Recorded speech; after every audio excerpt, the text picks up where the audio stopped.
Last night, there was a war between the Seahawks and Cardinals. DK Metcalf produced what is going to be one of the greatest hustle plays of all time, played for generations to come. And if it wasn't for Russ's late interceptions, that play would have literally won the Seahawks the game.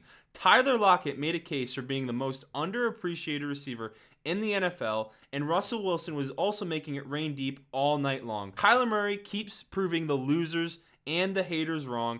The NFC West is the most stacked division in the NFL, and I guarantee, as I'm sure Isaiah would probably agree, the Cardinals are a playoff team if they were somewhere else. And Isaiah, prior to the season, in our predictions video, you said the key phrase for you was "not just yet." How do you view the Cardinals now that they beat the undefeated Seahawks, and where do you see them going forward? Well, Tristan, it's really funny you mentioned that because I seem to recall that during that very same video, after I got done saying that, there was a statement by my co-host saying, I have many of the same sentiments as I say. I don't think they're there yet. An alarmingly similar statement. I have the same sentiments. I wasn't saying that because you only have those sentiments. I'll touch on that, then I'll touch on this. How does one become one of the most underrated? I feel like saying someone's one of the most I said underrated. Underappreciated.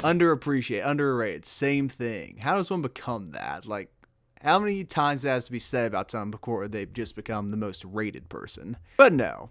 The Cardinals played very well, and I think they're going to be a playoff team this year. They're 5-1. It would take a pretty big collapse of Minnesota-esque standards for them to recede from the playoffs. They play in a very competitive division. It's looking like the Rams will be 5-2, 49ers 4-3, and obviously Seahawks and Cardinals neck and neck for division lead. So that may come to be a factor later on. Kyler Murray looks great. DeAndre Hopkins, amazing wide receiver, one of the best in the NFL. But this game showed me more about the Seahawks. The Seahawks have only beaten one team by more than one score, and that was the Atlanta Falcons, whose secondary is imploding like their stadium will if it gets hit by lightning. But their offense is great. DK Metcalf has taken significant steps in his game this offseason, and Tyler Lockett looks like the best receiver in football. I'm just saying it how it is. I don't think he's underappreciated or underrated. He's that good. He'll be first team All-Pro. But the defense is terrible. The Jamal Adams trade made their secondary worse in terms of coverage somehow, and that means they get exposed every single game. And when it comes to facing the real contenders in the NFC, facing teams like the Packers or like the Tampa Bay Buccaneers, they're going to get massacred. It is going to be 50-35. The Seahawks are giving up the most yards per game of any team in the NFL, and it will haunt them come playoff time. The Seahawks are pretenders and not contenders. You heard it here first. I mean, here's where I disagree with you as far as their secondary goes. I mean, as far as talent, I don't think their secondary in general is all that bad when it comes to pass coverage. The fatal flaws of this team, and it's what everyone acknowledged prior to the season, but they kind of just assumed, and it's been working for the most part with Russell carrying them and the offense carrying them, but their D-line, their pass rush is non-existent. They have what? The one-handed wonder in Shaq Griffin. And I don't want to hate on them, but you need at least JPP fingers in order to generate a pass rush. 4.2 speed and one arm isn't going to get you there. Well, he has an arm, just not a hand. I understand that you're playing against Kyler Murray, who may be the toughest quarterback to sack, but this has been a problem all year. They did not generate one QB hit all game when the Cardinals generated 9 and got 2 sacks. So you see the discrepancy there between both teams. There's no reason that 4 of their 6 games should be one-score games when they're putting up 33.8 points a game. They have the highest scoring offense in the NFL, but because they generate no pass rush, teams can pass all over them. Russell Wilson's putting up nearly 34 points a game, and 4 of their games have been one-score games. So that part has been pathetic. And let me address Russell Wilson before Isaiah gets to grilling him, as I know he will. To the people in general criticizing him, 3 interceptions. I understand he threw 3 interceptions last night, but this game perfectly exemplifies why he is the MVP. 388 yards passing, 3 touchdowns, 6 rushes for 84 yards. Not many other QBs can put up numbers that even sniff that. Any other team, Rams fans out there, you wish that Jared Goff could put up numbers like that. As me and Isaiah speak, Jared Goff is playing. He's not going to put up numbers close to this. So people that are going to hate on him, he's still the MVP. He played spectacular last night, made a few mistakes, and they still almost won the game. If they have a defense, that game isn't even close. Well, you're right. Jared Goff's definitely not going to throw 3 interceptions tonight. Playing a much better defense, by the way. Like, you can't just hop, skip, and jump over the interceptions. And it's not like he threw slant passes which bounced off his tight end's hands. These interceptions were on him. The Isaiah Simmons interception, the game-costing play, was on him. The Budda Baker interception, which should have been a pick six, was on him. He made bad throws, and it cost them. And I'm not going to say he's unworthy of being in the upper echelon of quarterbacks. He's still an elite QB. He's going to win the MVP because of narrative or because of stats, however you want to look at it. But I don't ever want to hear him compared to Patrick Mahomes again.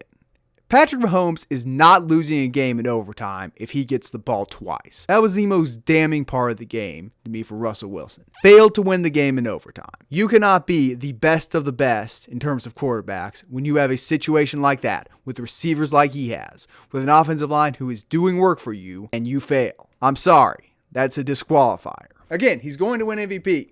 He's going to put up big numbers, but he is not going to be capable of carrying this team to the promised land. The one game they've gone to overtime has been the Chargers. They won that game. Patrick Mahomes played well. Like, how are you going to try and combat that? You do understand that the Chiefs have a loss this year in which Mahomes threw an interception, 2 touchdowns, and 340 yards to the Raiders, who are 3-2 and are also good teams. So they both have a loss on their resume. The Chiefs actually have a defense, as you just saw this past. I mean, they were playing the Broncos, coming off injury, Drew Lock, but the Chiefs defense absolutely decimated them. And we're talking about if the Russell Wilson had Tristan, the Chiefs defense, the Raiders put up 44 points on the Chiefs defense. Or 40 points on the Chiefs defense. You're acting like they just locked them down and put in work. No, they got blown off the field. The Raiders game is not the example you want to bring. Patrick Mahomes passes for 340 yards as 2 touchdowns. You can do better than that. You can't. I don't think you can see with what Russell Wilson has done this year. The numbers that he's been putting up consistently. He puts up absurd numbers, makes a few mistakes, and all of a sudden there's people on Twitter jumping all over him. Seahawks fans are even upset with him. Some, the very, very few. And I don't think this year you can say Patrick Mahomes is better than him. He's simply doing things that Patrick Mahomes isn't doing. I get you can't turn the ball over twice, but at what 3 times? You can't turn the ball over 3 times. My apologies. But I just think one bad performance, a couple mistakes in a game which he made spectacular throws. Tyler Lockett in the back of the end zone. Tyler Lockett, I think the back of the end zone was his last touchdown. And the other touchdown was the streak or whatever down the middle of the field, kind of. I don't know how to describe it better. I don't know. I just disagree with you. If you want to sit up here and say you think Russell Wilson's better than Patrick Mahomes, it's fine. I will be willing to point and laugh at you. I'm pretty sure the viewers in the comment section will too, because Patrick Mahomes might be the best quarterback to ever set foot on a football field, and Russell Wilson certainly isn't that. Not a bad quarterback. This season. Okay, we're going to look at this season in a vacuum where Russell Wilson has the green light to pass every play while Patrick Mahomes has been handing the ball off. He'll be handing it off more to the acquisition of Le'Veon Bell. There are a lot of factors to this, Tristan, which you are not He's better than him this season. That's all I'm saying. But let me also give my perspective and point of view on the Cardinals. There's one specific thing I want to say about the Cardinals. And it's with Isaiah Simmons. Obviously, he made the game-saving play when he picked off Russell Wilson. But why isn't he playing more?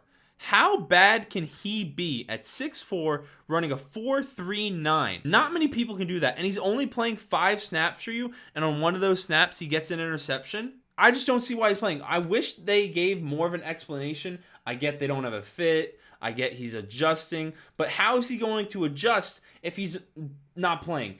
He's not a backup quarterback. He's a linebacker, safety, corner, whatever he is. He's not a quarterback. It's not like he's going to be Aaron Rodgers and sit for 3 years and all of a sudden get better. He needs to be playing. That part, watching the game, that frustrates me because he was so hyped up going into the draft, and I was excited to watch him play this year, whether it was on the Giants, who didn't get drafted by, or another team, which obviously the Cardinals. You know, I thought Evan Ingram would have taught you the lesson that raw athleticism does not immediately translate into NFL success. Isaiah Simmons will be just fine, but he is a rookie defensive player who had no preseason and is going to have limited snaps because, you mentioned this, he does not have a role. He played about 17 different positions in college. He will be just fine. I am fine with what the Cardinals are doing. Evidently, he's finding some success based off that interception last night, and I'm sure that will contribute to his playing time. But don't worry about Isaiah Simmons. Worry about the guy your team picked ahead of him. That has been our thoughts on the electrifying game between the Arizona Cardinals and the Seattle Seahawks. Let us know what you think down in the comments below.